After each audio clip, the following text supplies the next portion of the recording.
Hello guys, it's Mungai. Welcome to the Mungai Show, and of course it's the #1 online TV show. And guys, today on our show I'm having the baddest hairstylist in town. Tumekuwa tukiona job yake. He does an amazing job. Nikamwa, why not? Let me invite him, we get to know his story. Anyway, Jony, ukoaje? Niko poa sana mambo, niko poa sana. Niko poa, looking nice. Thank you, nakaa poa pia wewe? Asante. Anyway, would like to know, unajua Jony tumekuwa tukikuona kwa mtandao. Apart from you doing an amazing job, pia kuna the other side that people are like, If you can tell us, like, how did you get into the hair industry? So I went to school for hair back in 2018 after my high school. So hiyo grace period ya kungoja uitwe campus, uende college ama uende kusomea course unataka kufanya. I was like, why not do something that I love at this time? Then after that, I go proceed now with my studies. So nikaenda Ashley's 2018 January, nikaanza classes zangu. It was a 7-month course. Nikafanya, realize kumbe this thing that I've been hiding from myself, I can actually make money out of it. So nikasoma, nikafanya courses zangu, nikamaliza on September. So September nile saa kutafuta job. Mnazunguka tao, tunaenda West, tunaenda sijui Hurlingham, Parklands kutafuta job. Ilikuwa ile ya makaratasi, you had the papers. So nikaenda West, nikakataliwa juu mimi ni student, nimemaliza tu shule. Nikaenda Parklands, nikaenda Hurlingham. And those salons nilikuwa naenda saizi, wananipigianga masimu. So the first job nilipata ni ya chali moja alikuwa na salon Buru. Nikaenda Buruburu, yes. Kwenda Buruburu, mimi nikadhani naenda huko kufanya job, kushuka, kuosha, kuweave. Yeah, like the service itself. Nilienda kaambia enda kwa sink, tutakwanga shampoo boy. Yes. I don't know why, I think wengi wakianza wanaanzanga ni kama wana testingi mtu, but for me I felt like I've gone to school, I've learned things. So mbona unanipatia nikwe shampoo boy? But either way, since sikuwa na job, I mean, why not? So nikakuwa shampoo boy for that time, 3 months, 4 months, bado sijapromotiwa. So I felt like I need some change on this. I still went to look for jobs. Nikaenda Mombasa Road, nikaangalia job fulani, nikapata na nikaanza job. So what were you doing there? So huko nikapelekwa kama intern at first, nikaanza kutengeneza sawa to service. What are some of the services that you're good at? I'm good at natural hair styling, weaving, wigs, braiding, color, even braiding, color na relaxing. In short, everything when it comes to hair. But in me specialize sasa ni wigs, weaves na braiding na natural hair. But even color I can still do them, but sasa ni venye saizi siko in a salon setup. So I did there for like 1 year. Nikakaa huko, nikapigiwa simu na one of the K24 contractors. Kaniambia, we are looking for hairstylist na tumeona job yako on social media.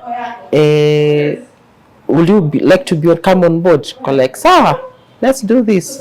Nikaenda K24. Now that's where I met these celebrities. Akina DJ Pierre Makena, Kale Chemumo, Betty Chalo, Size 8 pia nilimpatanga huko. And other celebrities walikuwa nakuja kama guest, just Sarah Hassan, Lilian Muli. So with that at least nikaanza kufunguka kijina. Yeah. So let's go back to your love for hair. You know, hair, it's like an industry that is dominated by females so much. I'd like to know love yako kwa hair. Mimi nilipenda nywele nikiwa mdogo. Watoto wengine wakicheza na toys, magari, mimi nilikuwa busy na madoli huko. By the way, I used to love, nilikuwa naiba hizi weaves za my mom. Unajua zile weaves za synthetic za kitambo. Hizo nilikuwa naiba. Nafanya tu something with it. Either ninaishuka naweka ndani ya maji moto nilikuwa na curls, ama naichana, ama I just do anything. Even my sister, my mom, I used to comb their hair na wabomoa nywele na wachana. So nikiwa mdogo kusikuwa najua nywele ni nini, but I used to love touching hair. So nilikuwa nawabomoa na wachana na wafanya kila kitu. Then nawapaka mate. Hiyo ndio mafuta. So ile sister juzi hiyo time akasikia nywele yake inanuka afani. So akaniuliza, ulikuwa unanipaka nini? Kaambia nilikupaka mafuta. Akalenga. The second time nikamtengeneza nywele. The same thing, tumateto wangu. Kampaka akanipata. That was the last time nilimshika nywele hiyo time, but now saizi at least I style her hair. And that is when I knew like I love hair. Okay. Yeah. So back home, your parents, like when you feel large and when you decided that is the path that you gonna take, najua wazazi wetu. Yeah. Yes, that's true. So I think my mom noticed when I was at that time, and she was like, I'll support you, but isikuwa ati ndio the main course you are going to take when you go to campus. At least have a meaningful course when you're nataka kuifanya. So I was supposed to do international relations. I went to Strathmore University. Nikakaa semesters 2, nikaachana nayo. It was too much for me. Hata sikutaka niendelee tu nayo. So my mama akasema, let's see if hair works for you. Ni sawa, you'll take that path. Iki backfire, usipopata makazi ikulemee, you have to go back to school. Nikajitahidi, nika work so hard in school, huku nje ku create content, kufanya nini. It worked for me, na sasa saizi my mom is proud of me. At least my sister, my brother, my family, they are all proud of me. Okay. As long as it's bringing something to the table, why not? Okay, let's get now to you yourself. Yes, you're a hairdresser, but ilifika wapi hadi ukaanza like you apply makeup, once in a while you can do your hair, wig, kama day, hiyo nayo ilianza wapi? By the time you are doing your job, you are 24, Selena, were you still wearing them? So I started this cross-dressing and makeup and all item ya corona. Because I used to work at a production house, Maisha Magikis, Just TV. So item when corona ilikam, tukaambiwa tuendeni home. Mwende home because of the pandemic. Hadi sasa tutawaambia. So I was just at home chilling, nimekaa tu nikashindwa guy. What can I do this free time? I have a lot of free time.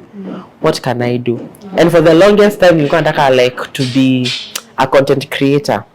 So nikafanya tu makeup hapo tu simple nini, nikavaa wig, nikashoot nikiflat iron, and I posted the video on TikTok.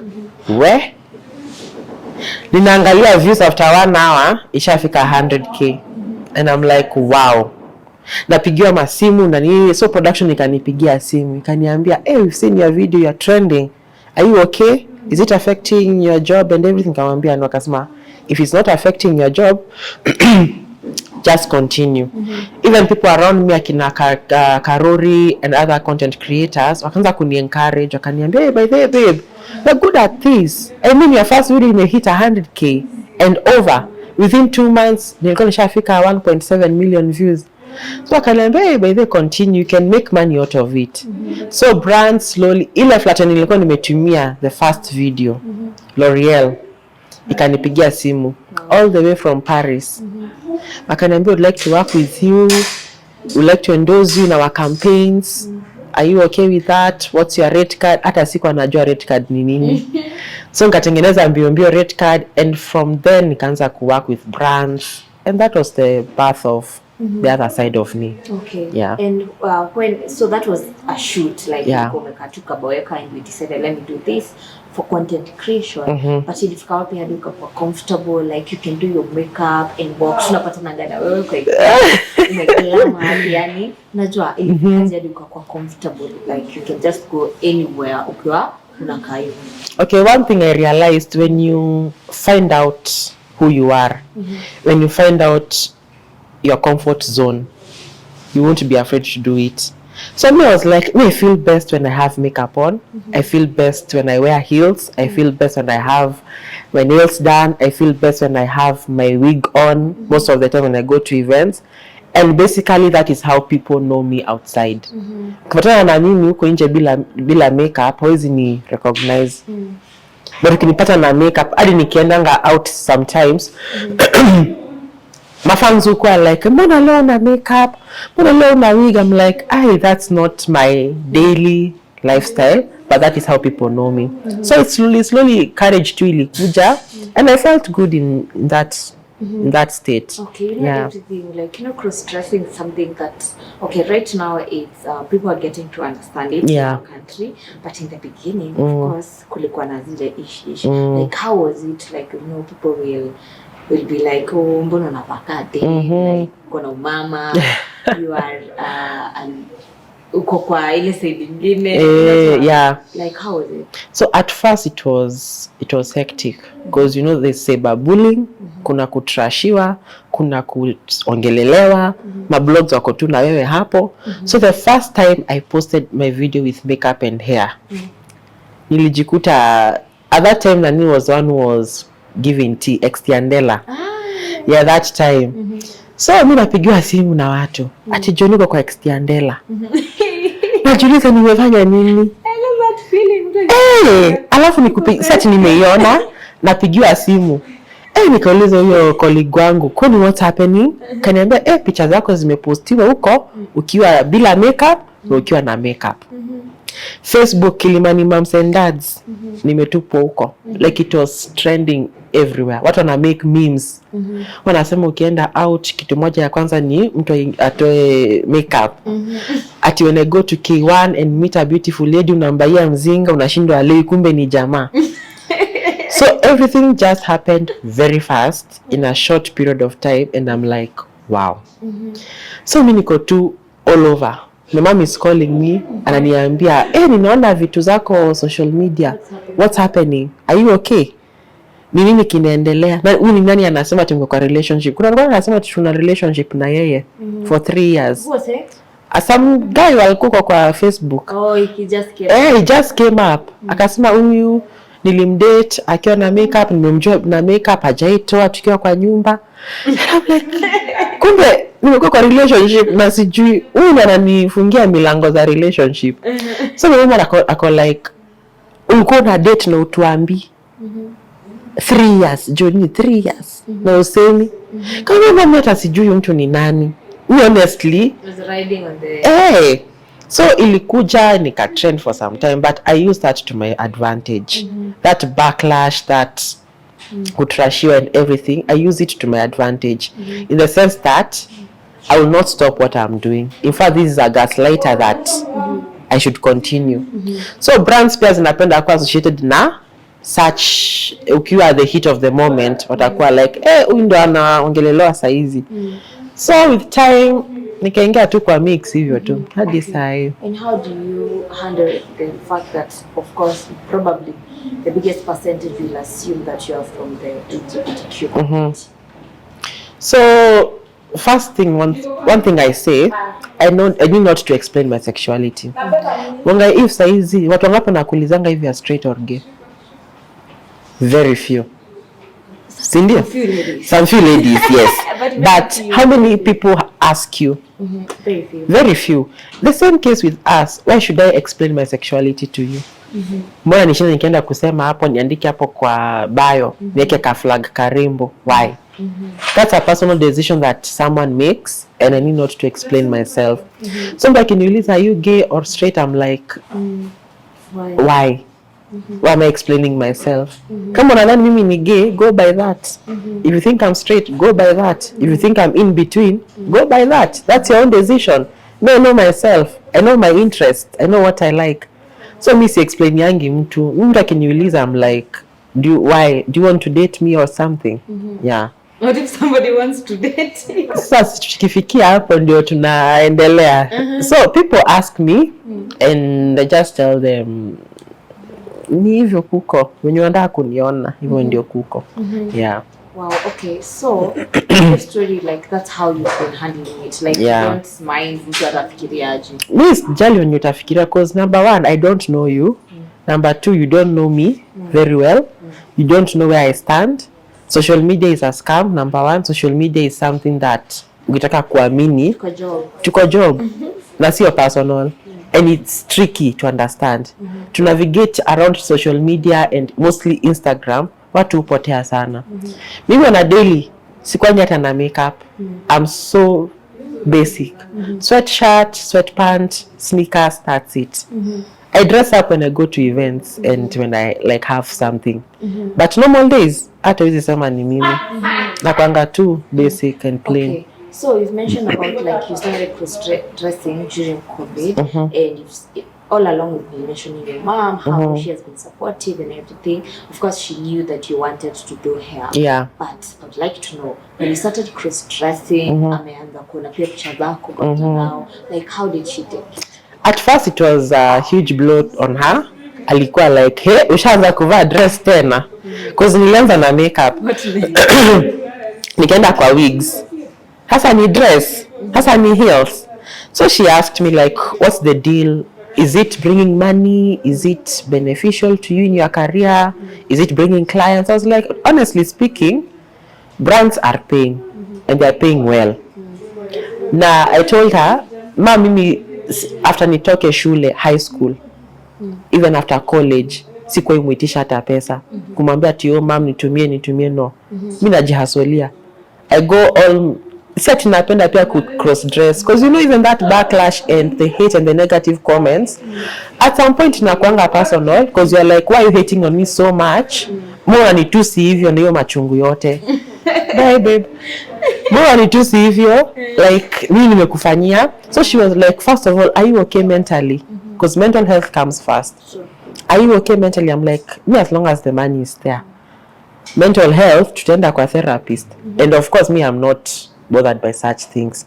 So she was like, as long as it's giving you money, as long as you're okay, me I'll support you.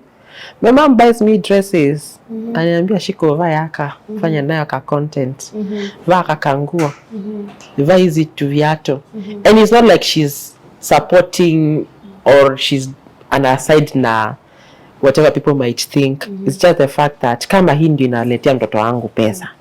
Why not? Okay. Yeah. You've mentioned all along about your mom.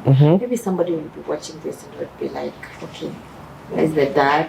But he has been absent. Oh. He's not there. Oh, my dad passed away it's 13 years ago. And after before I passed, like my dad was my wingman. Yeah, he was my friend, was my best friend. And when he passed, it was a very tragic death. Because he was murdered by some people, and it caught me. It really affected his easy. I still feel like you should be here with us, but I say the pain never goes. He just gets used to the pain. And I'm sure wherever he is, I know he's proud of me and my other siblings. And tutapatana tu siku moja. But he was very supportive. Tu vitu tu nilikuwa namwambia dad nifanyie, anamwambia nibaie Christmas tree, anabuy. He used to buy me gifts to vitu too, and I miss him. He's so resting. Yeah. We're really sorry about that. Yeah, he's in a better place. As we move forward, you mentioned somewhere about Denis Karuri, and you guys are close friends. Yeah. We always see you guys doing videos together, in events, we see you together. I could like to know, like, relationship yenu kwaje? Of course, there are people who assume you guys are lovers. Oh, yes. So we met with Denis in the field of work. We ended up music video ya Band Becker, and he happened to be there. No, the first time we met with Denis, ilikuwa birthday yake. So one of Denis's friend thought me and Denis, like we know each other personally. So aka create group. So we had a mutual friend. The friend alikuwa rafiki ya Denis, alikuwa rafiki yangu. So ilikuwa birthday ya Denis. What was it? I think it was 20. It was kitambo. So aka create group ya WhatsApp. Denis Karuri's birthday. Mimi kidogo najikuta kwa group. Denis Karuri's birthday. I'm like, hatujuani hivyo. But you knew him. But I knew him through social media. Yeah. I'm like, ni kama sasa hizi ujikute kwa WhatsApp group yangu ya birthday. Yeah. Utakuwa like, okay, I know Jony, but Not like I don't know him. Like we're not that close. So mimi najikuta kwa WhatsApp group. Hey guys, a surprise birthday for Denis. No one to tell him nini.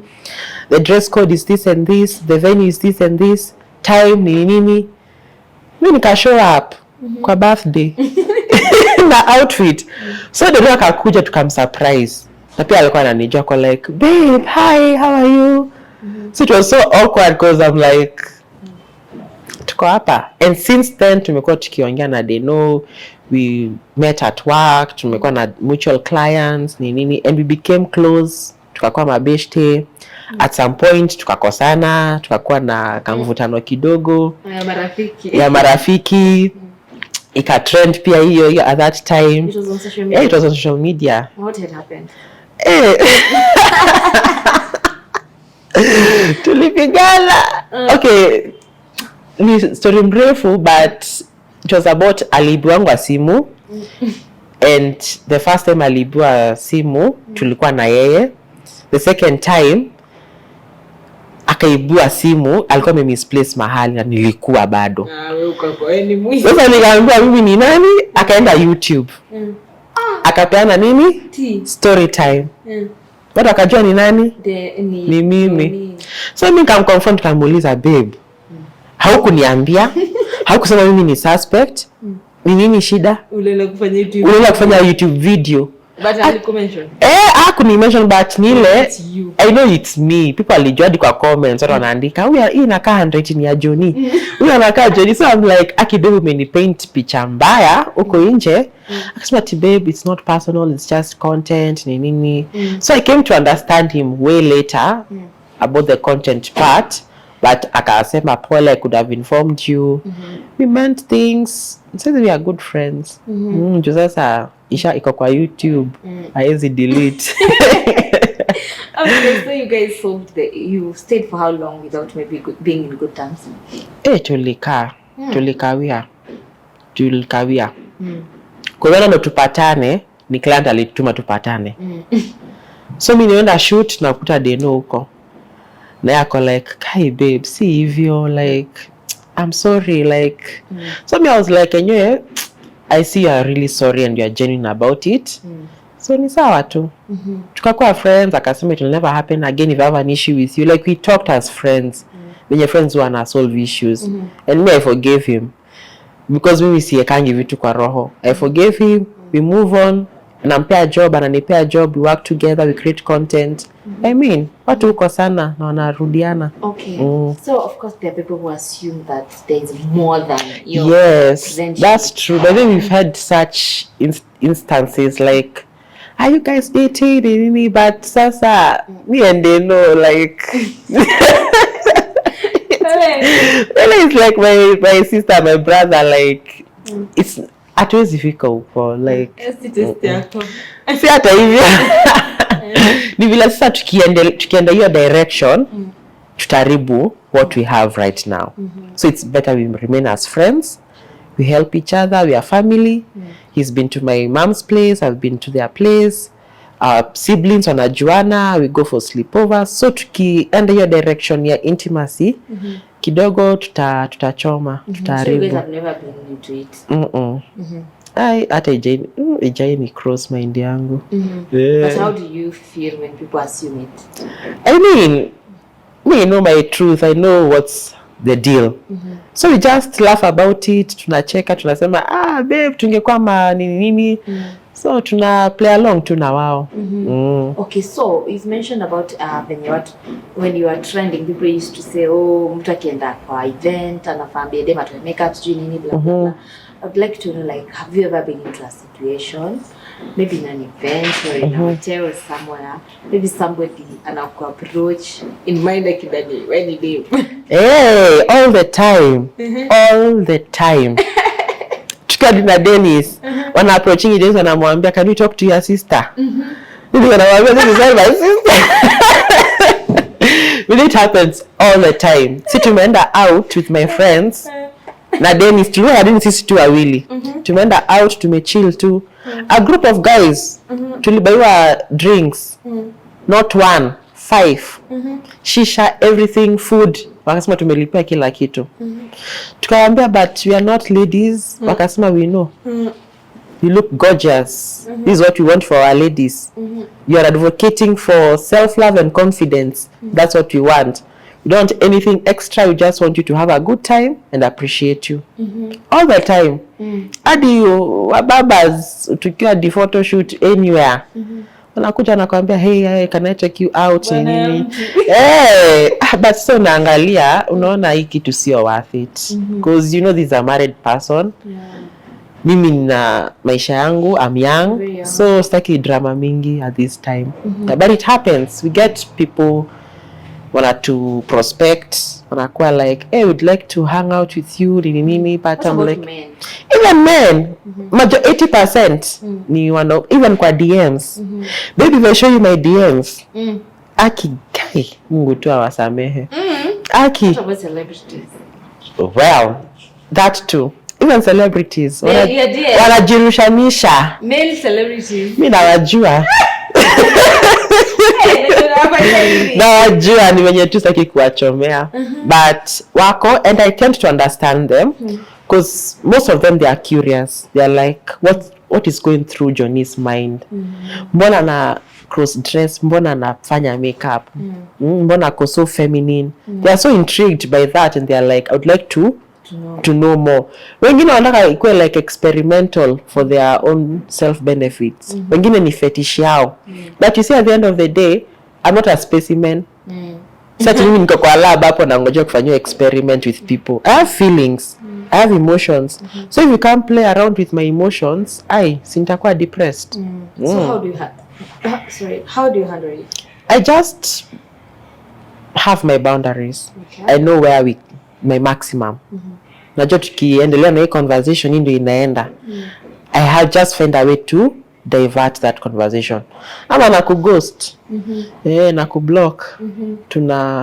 Tunaachianiana tu hapo. Because tumejoin in Nairobi. So I might as well. Maybe you block someone, but of course tunajua kama celebrities you definitely maybe meet someone. Yes. Inakuangaje?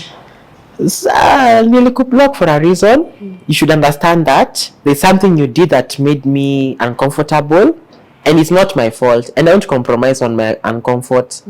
So if you feel like it's a weird situation, deal with it. Me, I'm okay. I saw it best to block you, and it's working for me.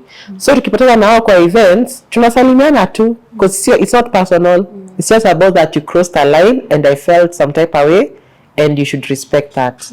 Yeah. Okay, so you as a person, right now, are you in any relationship? Have you been into a relationship? Yeah, I've been to relationships. Hadi saa hizi ni kama niko. Ni kama niko. So, niko. Nasema niko. Niko sure, but ni ile tuko niseme talking stage. Tuko tumekosana kitambo. Tukarudiana. So things will not be the same as they used to be before. So nile to like let's see where this goes. So all the potentials to just but unajua pia mtezifunga macho.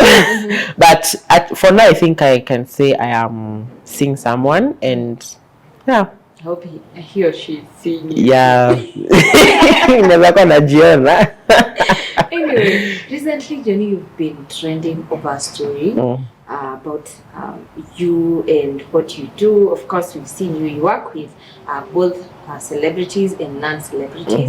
But what has outshined, of course, it's your work on celebrities, influencers. Ukifanya influencer kitu itaonekana sana. Exactly. So recently kumekuwa na issue about you and size 8, and I felt like maybe you can tell us what exactly happened, because you are like ulimweka on spot ukasema he doesn't want you guys to work, but of course we've seen you guys work before.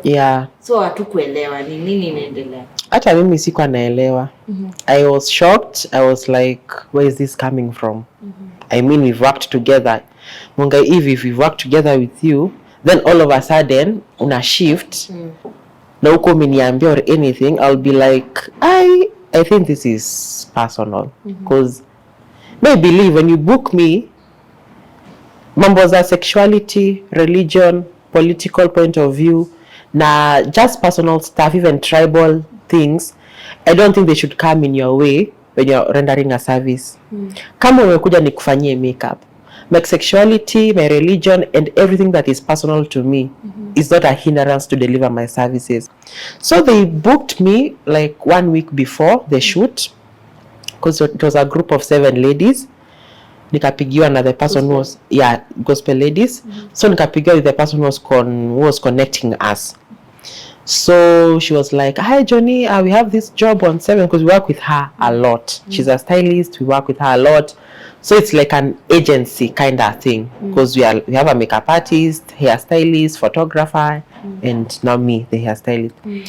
So akatupigia simu sisi wote, akatuambia we have a group. Akatuambia we have a job on the 14th. On the 14th mkuwe ready, don't book anyone. We have clients. Na si mmoja, ni watu ngapi? 7. Nikauliza, do you mind sharing ni nani tunawaka? Na wakasema it's they are gospel ladies, they are public figures, and you'll be doing their hair. Are you okay with that? Yes. How much will you charge them? Nikawapatia rate. Wakaitikia rate card. So ukiangalia watu 7 unaona hiyo it's good money. It's a good job. In one day. So I was like, I'll cancel all my appointments on that day. So every client was calling me, are you available on date 14? I'm like, okay babe, no, I'm not available. Are you available? No. Na cancel too. Cancel too. Because I have 7 clients. So mi nikaanza kuprepare, nika create mood board, nikatuma inspirations, and they were like, yeah, this is what we want, nini. So the person, not the stylist, tukapatana na yeye the day before the shoot. So we were like winding up the entire thing. So she was like, Jony, this is what I'm doing with the styling, this is what the makeup looks like. What are you doing with the hair? I'm like, this is what I sent, let me send to the director, wa approve and everything. So tukiwa kwa tu harakati ya kuongea, one of the ladies, I think she goes by the name Danu. Yes. She has a YouTube on Nini. So she was like, can you send me the hairstylist Instagram link? I want to see their work. And so she called? Yeah, she texted.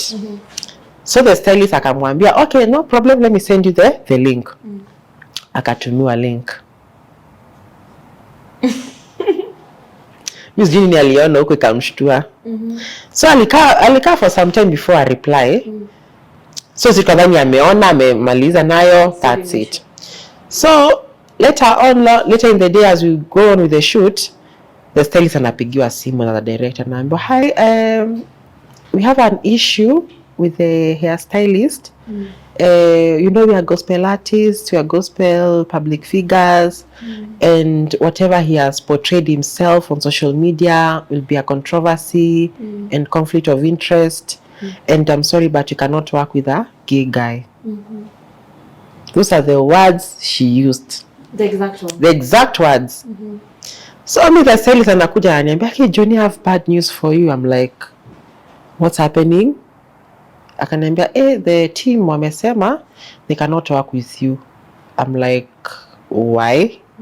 Actually, they have said they can't work with a gay guy based on what you post on social media. It's portraying a different side of you, and wakionekana na mimi itakuwa na kale kamvutano na fans watakuwa like, so you're supporting this nini. So me, I'm like, kwanza, who told them I'm gay? Let's start from there. Who said I'm gay? Nimeandika wapi? Nimeconfess wapi nikasema? Na si lazima pia niseme. So your judgmental fact is not making sense. So nikawaambia it's not right. I felt bad. Imeniuma na tutapatania huko mbele. Because you know, for me, social media, mimi sikumwanika ati juya ama sikumwanika ati na malicious way. It's because social media, if that's my other family. Those are the people who support me. Those are the people who make me being endorsed by brands. So everything that is happening in my life, since I chose that path to share my life with my fans, anything, I'll share with them. Good news, bad news, anything. Nikinunua tasimu saizi, nitawaambia. Nikinunua gari ama nikihama ama nikifanya anything. Ama nikitravel, I'll tell you. So why not tell you when I'm feeling bad, when I'm feeling low about something? Kamba, okay, so Germany cancel and I'd cancelled my appointments, wanitumanie a cancellation fee. Ama tu ipeleke kotini. Because you made me cancel my entire day. I have that cancellation policy where I send to my clients. Uki cancel a day before without notice, you'll either pay half the amount ama the cancellation fee. Wasema no problem, we'll pay the cancellation fee nini. Kaambia ni sawa. Yeah, they paid the cancellation fee. So ndio nika post. I actually posted that as a meme. Ulifanya kwa TikTok? TikTok, yes. Then I posted it on Instagram. Where? Masimu. Jony, put that video down. Don't mention names. I'm like, let's call a spade a spade. Ulisema? Hey. Okay, so you've mentioned about a lady called Ndanu, but in the video you are so much into size 8. How is she coming in? Because these things they were discussing in that group, the gospel ladies group. So Ndanu akatuma hiyo suggestion akasema, we cannot work with this. So akina size 8 and the rest they were chocheaing. Nasema nini, let's not work with him, let's find somebody else nini. So I'm like, size 8 hata wewe ulikuwa unasema hivyo na ndio work together. But mbona ulienda extent ya kusema about the husband? No, sikusema mambo ya husband. I just say just be on the lookout on your adulterous partners. Inaweza kuwa ni Ndanu ama size 8 ama watu wako kwa hiyo group. Yeah. But how do you know their partners are that? Baby, it was all over. Ama ukuona?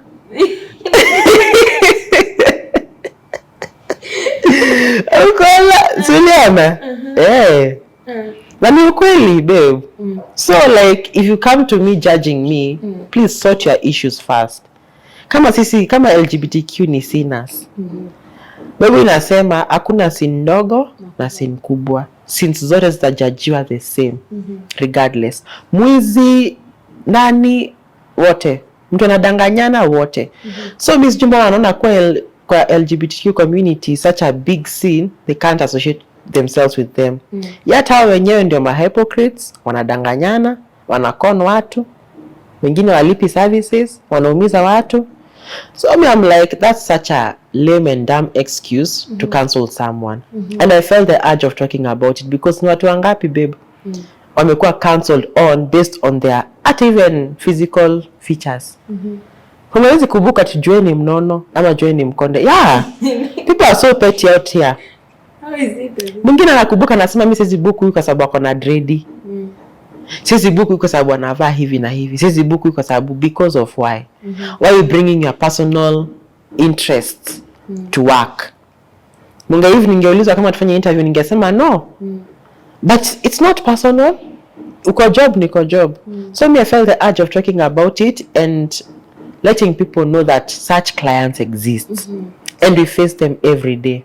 Yeah. So when you posted the video, kaza ku receive calls, so pull it down, streaming. Did you get any chance of talking to any of the ladies in the group? Yes, because on that day they were doing the shoot. This is at the studio. I have a space at the studio, and they came to the studio. So they were shooting where you? So they were shooting where I work at my space. So in one way or another, we had to meet. So tulikuja hapa nikawapata hapa, mimi sikuwasalimia. Wakawa wanaongelesha siwaongeleshi. Wananiuliza maswali siwajibu. So until Saizet akakuja kando, nilikuwa na student at that time.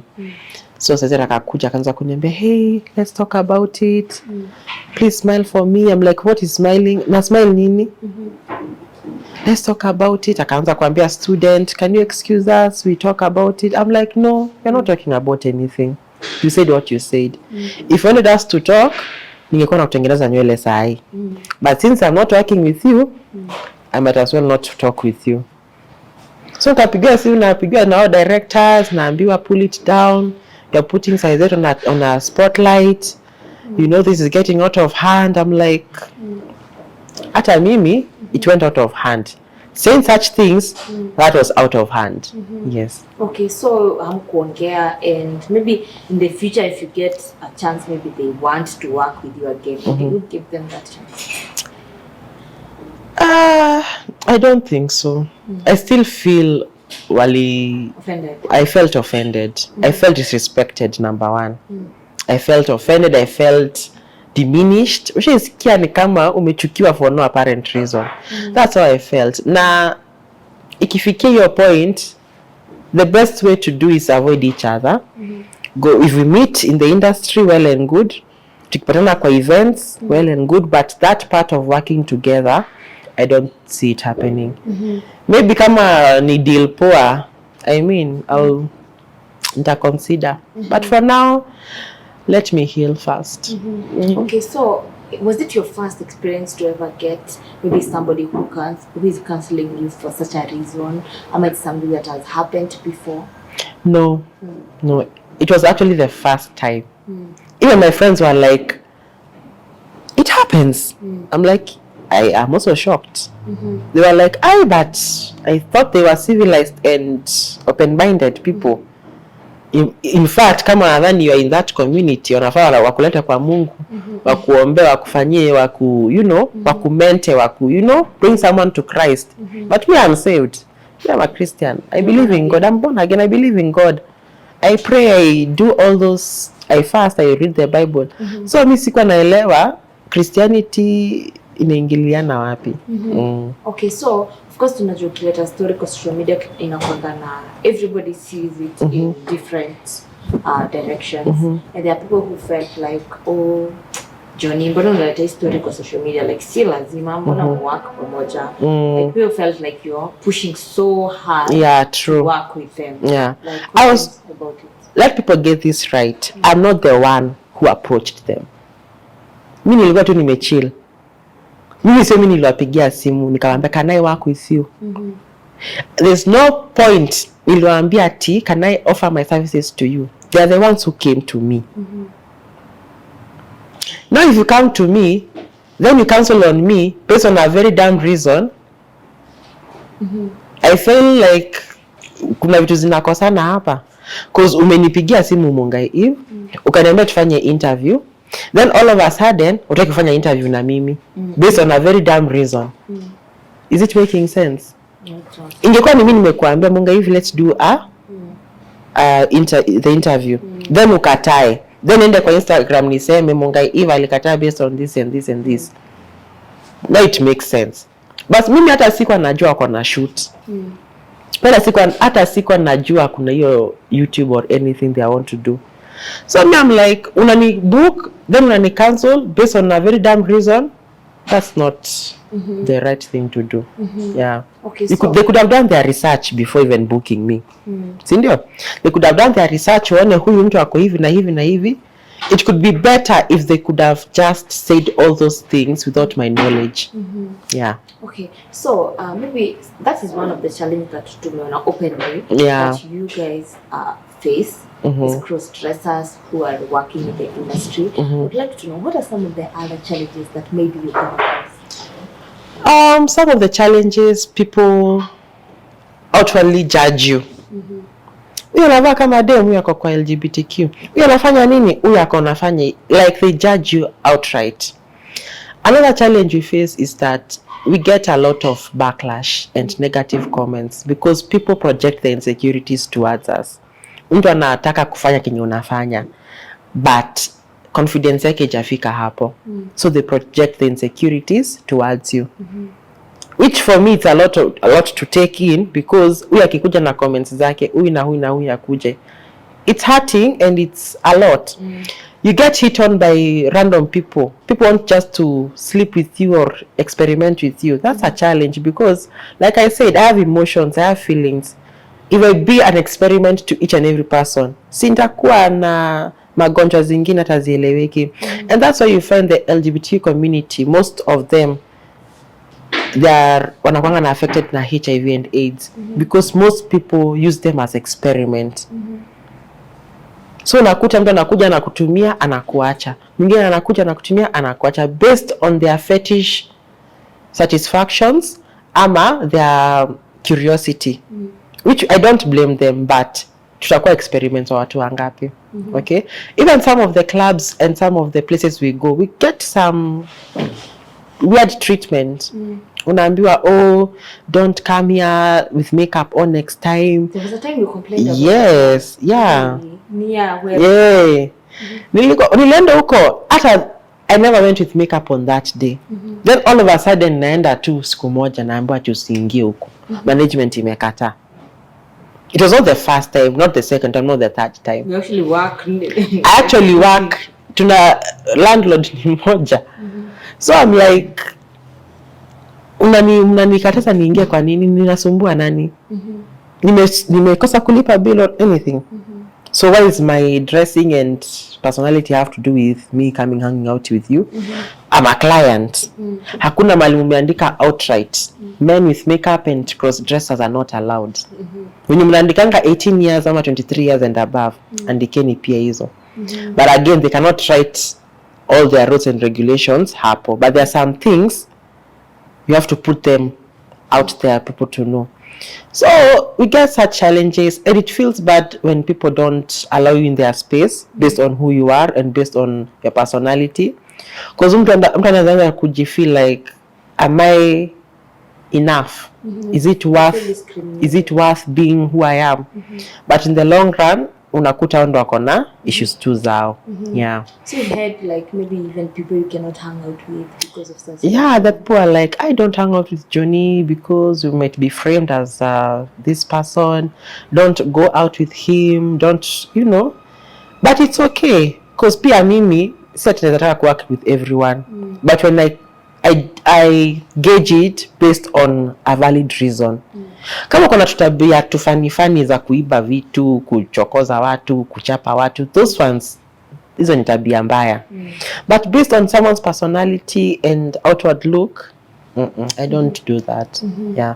So we get people who wanakuwa like, usiende out now, you don't hang out with them, don't post with them, usini tag. Yeah. Unakuta wanakuambia nipige picha but don't tag me. Yeah. Okay. Of course, Sorry. in every day that there is challenges, you have to have the things that keeps you going. I'd like to know, like, what are some of the things that keeps you going despite the challenges, despite the discrimination? Just wake up every day and do what you do best. So me, I believe in life, and the evidence of life is growth. So when I wake up every morning, the main focus is me. What am I doing for myself? Am I becoming better? Am I making money? Am I healthy? Am I doing the right thing? So that's what keeps me going. Kama hii cross-dressing ndio nanipatia do. I'll put my energy and effort into it. Because siwezi patiwa a job, because that's a gift. Wanaume wangapi kunja wanaweza cross-dress Mungai Eve and look completely like a lady. Waeke hips, waeke finye waist, waeke, wavae heels watembea nazo 6 inch, 8 inch hizo. How many? Very few. Watu wangapi wanaweza jifanya makeup, wajinstall wig na wajistyle. Even the ladies. Wachache sana. So, yes. So me, I find it as a gift from God. It's a talent. Hii ndio kazi Mungu amenipatia. Someone out there, I encourage and inspire a lot of people. There's a show called RuPauls Drag Race on Netflix. Those ones sasa hao ni cross-dressers. Usar. Ukiwaona hivi, they are real women. Wanakaa women kabisa. And they go for shows, they go for concerts, they have brands, they have endorsements. You should watch that show. Naitwa RuPaul's Drag Race. It's a Netflix reality show. It's like a competition. And let me tell you, ukiangalia how what you'll understand that this industry is the future of tomorrow. Because that's a different character I portray on social media. It's a totally different personality I portray there. And that is the personality people want to associate with. Because that's a born character. It's not a character that was there. It's a new character. It's a 2-in-1. So for me, when I look at that and see that's the future and that's the end goal, I feel like that's my motivation. Kama kitu nakupatia do Mungai Eve, why not? You just do it with all your heart. Bless the people who are around you. Unatoa tithe, unatoa sadaka, una give back to the community, and God will bless you. Yeah. Okay, as we conclude, Jony, I'd like you to talk to. Of course, we've been having cross-dressers coming in the industry. That's why TikTok, we have people like Youth here, we have others that are coming up. Maybe a word to them, and then later a word to people who support you. Because despite everything, you have people who support your work, people who book you, people who ukifanya job, they have to say, "Nyewe Jony did a good job."